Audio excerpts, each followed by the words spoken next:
Good morning and welcome to the Core Connection. I'm Mira Rubin here with you on Enlightened World Network. And today's topic is the pitfalls of perfectionism, which should be a lot of fun.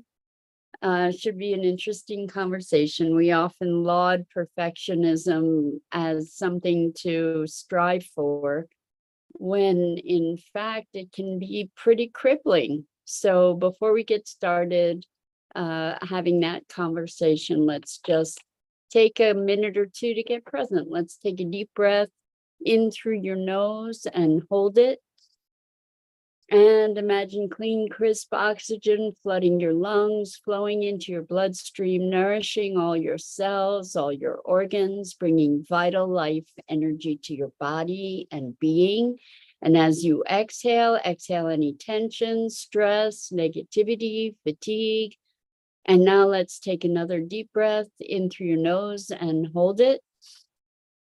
This time, imagine brilliant, bright light lighting you up from the inside out, illuminating, electrifying, and energizing all your cells, your molecules, your electrons, creating a brilliant beam of light and energy from your heart out into the world. And as you exhale any remaining tension, stress, negativity, fatigue. And now let's press our palms together.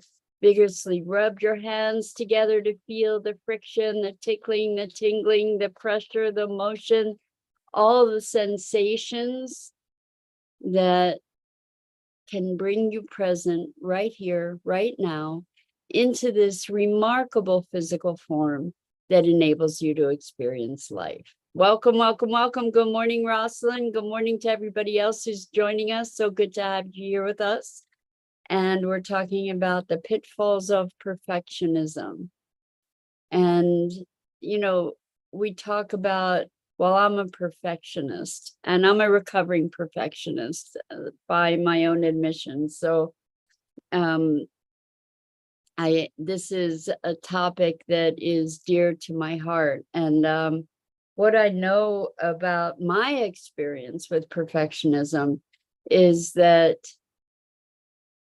it was an impediment as much or more than it was a benefit for me, and something that enabled me to not do a lot of things, not even try to do certain things, because I didn't have the assurance that I would be able to do it well, or I knew that I wouldn't be able to do it excellently, or I knew that there were people who could do whatever it was better than I could, and therefore it stopped me from even trying. So there's a paralysis that can come along with perfectionism that really deeply impedes us from engagement, even from even attempting to do certain things. And what goes hand in hand with perfectionism, I think, and this is an important thing to note, is a level of judgment, whether it's self-judgment or judgment of others. You know, it's sort of looking at all the things that are not perfect, sorting for what's not perfect. Good morning, good evening, Gia. Welcome. It's so good to have you here with us this morning. We are talking about the pitfalls of perfectionism and perfection paralysis. So what can happen so easily is that we narrow our focus with perfectionism. Now, there are certain areas where perfectionism is important. Like if you're working in a nuclear facility, you want to make sure that everything is meticulously handled, right? And properly handled. But with most of life, perfection, first of all, is a concept. Let's talk about what perfection actually is. It's a concept, it's an idealization of something and a projection of that idealization, right? And something that is idealized is very often something that's inachievable, right? So it's an expectation that we're projecting outward, and then based on that expectation, we're measuring reality. And reality rarely measures up to whatever that idealization is. Gia says, running behind perfectionism in itself is calling for stress and unreal expectations of yourself and others. Exactly. So what happens with perfectionism is we create this ideal, and then we try to force reality to comply with whatever that ideal is. So we can look at that even in the context of relationship, where we have this idea of the perfect person, the perfect mate, and then we measure everybody that we meet against this ideal. And fact of the matter is, that's an ideal, it's a construct. And whatever the expectation is that we've created, it's unlikely that reality is going to serve that expectation fully, right? What I'm talking about mostly this morning is perfectionism in terms of expectations of our own performance or the performance of others around us. And it's been an interesting training ground for me. My work with sustainability now that my business partner, Scott Billy, and I started, where both our lives are very, very busy. And we do what we do for sustainability now as really an act of love. It's really just, it's a contribution, and it's something that we squeeze into our very busy lives. And oftentimes things get lost in the sauce, so to speak, and mistakes are made, like, regularly, whether it's with an email or with a posting or with scheduling. There are mistakes that happen all the time, like with great regularity on both our parts. And there was a time in my life that when I made a mistake, it was a devastating experience. It just would level me, like, because I made a mistake. It was like the world was coming to an end. And now what I notice, and maybe, we can call this resilience perhaps, but what I notice is that when a mistake is made, we just correct it. We address it. And it's like, oh, okay, made a mistake, let's go fix it. It happens. And yeah, it happens with some regularity because both of us are very distracted with other demands. And yet what's happening is that we're still able to create what we're creating and generate an impact and create benefit for others. And okay, it's not perfect. It's not, the fact that it's not perfect is not diminishing the benefit that we're able to create or the contribution that we're able to create. And so imperfect action, this is something that I have been, as I said, being schooled in over the past number of years, actually, is to take, that it's better to take imperfect action than to be sure that everything is perfect. What do they say? Better to ask forgiveness than permission. In this situation, it's kind of the same thing, is to better to keep the momentum going, keep the motion in motion without the paralysis that comes with perfection, trying to develop a course. So I'm in the process of developing a course. And if I allowed myself to be deeply influenced by the need for perfection, that would actually prohibit me from doing anything, probably, because I would keep tweaking it forever. I would keep trying to refine it and test it and whatever, and endlessly until it were perfect. And the thing is that perfection, again, and it's so important for us to recognize, perfection is a construct. We're the ones that are defining this thing that by definition pretty much is unachievable. It's perfection is judgment.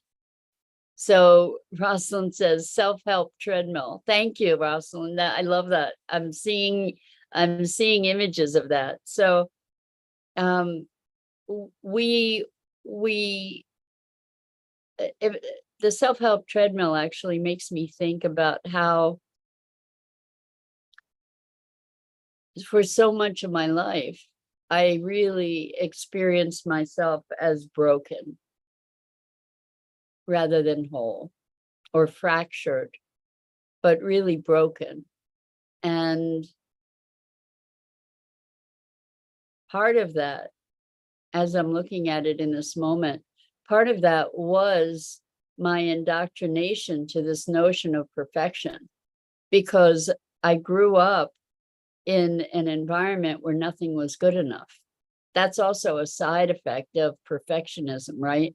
Because nothing measures up to that manufactured ideal, right? So with perfectionism, nothing is good enough. And so I was taught to always be looking for what was wrong or what was lacking, rather than to be appreciating what was there. So it was always, not only was the glass half full, but it was chipped, if that makes any sense. It was always sorting for what was wrong, like what isn't good enough in this picture. And what that creates, it is an environment of criticism. And an environment of criticism is an environment that's very stifling. And then what happens is you get to a point where you don't even try, because you can't do it perfectly. And I had an Adobe software training center for 18 years. I taught software to adults, creative software like Photoshop and the other Adobe applications to adults. And what I learned about adult learners is that many of them are incredibly timid. And the reason being that as adults, we're not used to having to overcome the bumps and bruises that we get along the way on a learning curve, learning something new, because we expect to be able to be competent, and we expect to be able to do the things that we're doing. So to learn something new means not knowing, not getting it right. We could say failing. As we learn, and I don't like this notion really of success and failure, but we do have these cultural judgments about what's succeeding and what's failing. And in the process of learning, you're doing something not right a lot of the time in order to then self-correct and learn to do it more effectively, whatever it is, right? So speaking language, there's a level of frustration when learning something new because you don't have the competency yet. It takes practice to develop something, and adults have lost, in many, many cases, adults have lost I don't know if you want to even call it humility, or the willingness to look bad, right? To not be doing something perfectly. So we don't try. We won't allow ourselves to look stupid in the process of learning something. And so this notion of perfectionism, like we should be able to do something well on the first try. And if we can't, why bother? It's kind of it. Well, you can see what a limiting factor it is to the expansion of our experience. You know, as kids, we're less regulated by that kind of consideration. Kids will try all kinds of crazy things and not have such a concern for how they look. Now, I know that they're, you know, in the mid-teens, and you know that there is a big consideration for how you look, and I understand that. But what I'm saying is that we are trained into this notion of doing things right, doing things well. And if we don't do something well, then that's a reflection on who we are as human beings, or our capacities, that we're judged all the time, and we're judging ourselves and each other all the time. And that really is the foundation of perfectionism, is this judgment. And as we become more forgiving of ourselves and our collective humanity, I see where certain perspectives would say that we reach a place of complacency, or we don't have an appreciation for excellence. I don't think that that's necessarily the case. I think that there are times for, it's kind of a personal journey.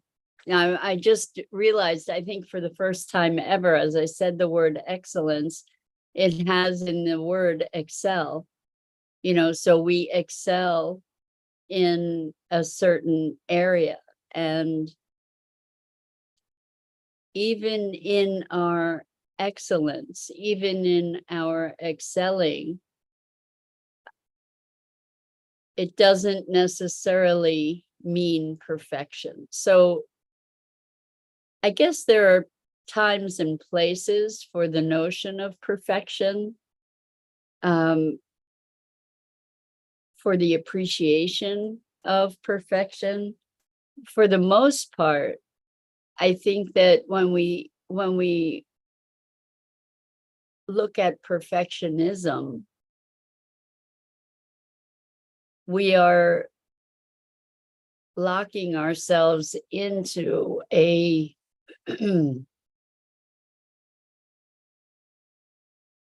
system of judgment and criticism, and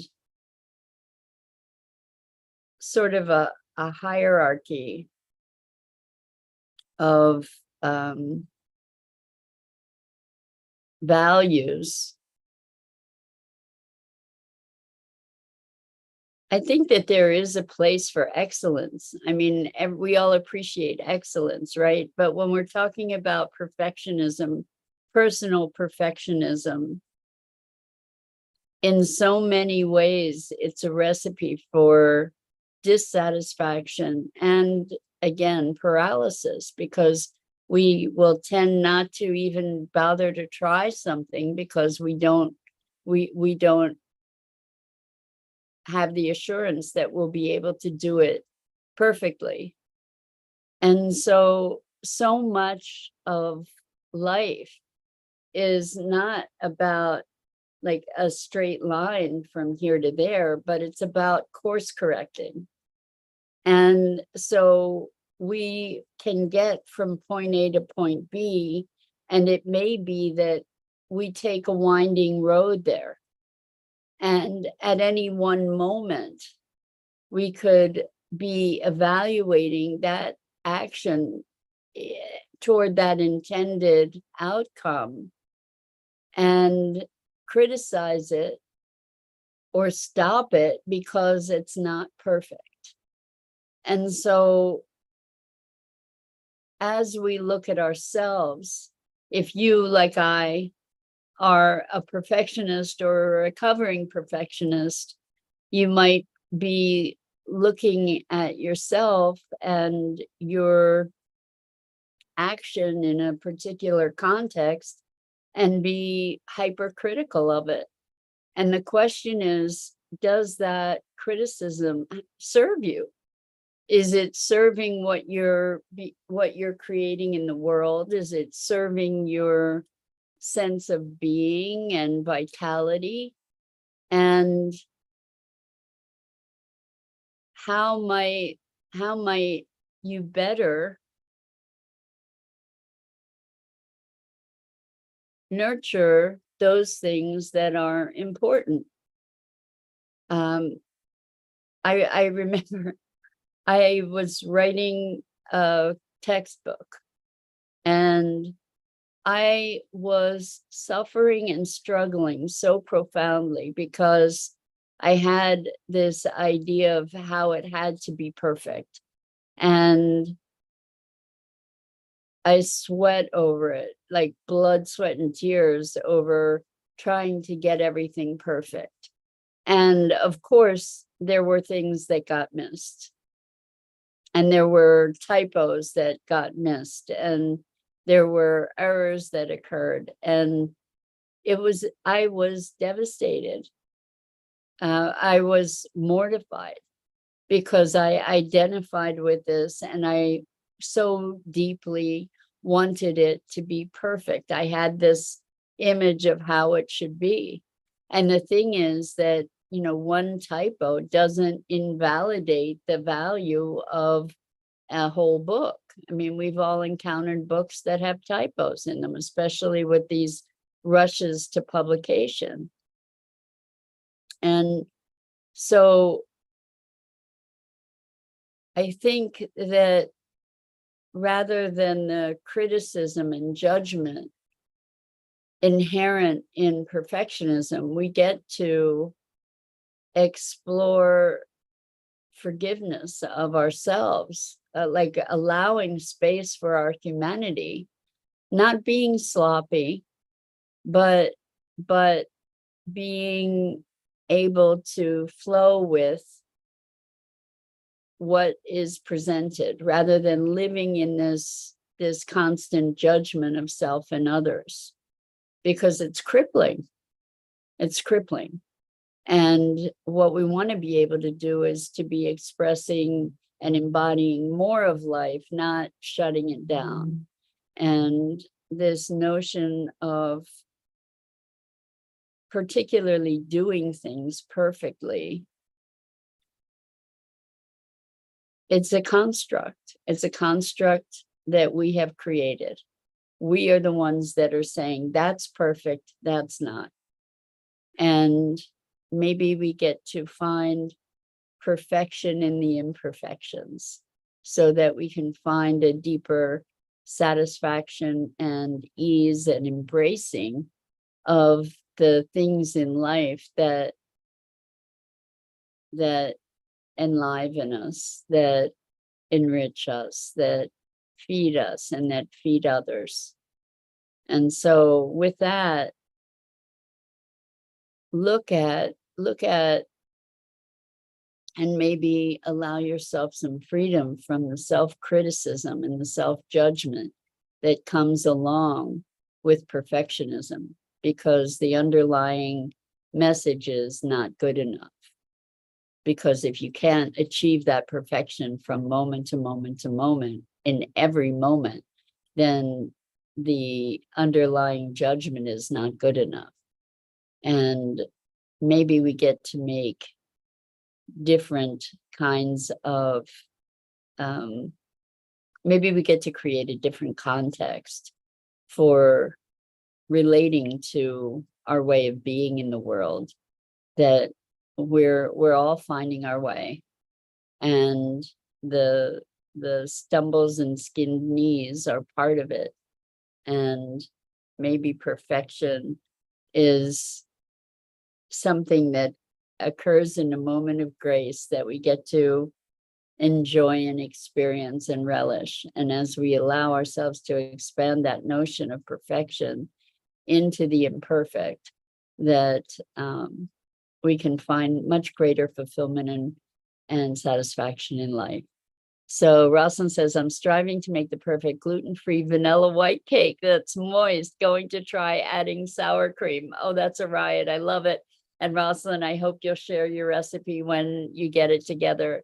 Applesauce might help make it moist too. That's something I've understood around gluten-free, as well as almond flour.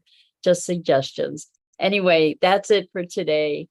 I'm Mira Rubin. This is the Core Connection, and I go live here each weekday morning at 9 a.m. Eastern on the Enlightened World Network Facebook page and YouTube channel. And it's always such a privilege and pleasure to be having these conversations with you, and I'm so grateful for that. And until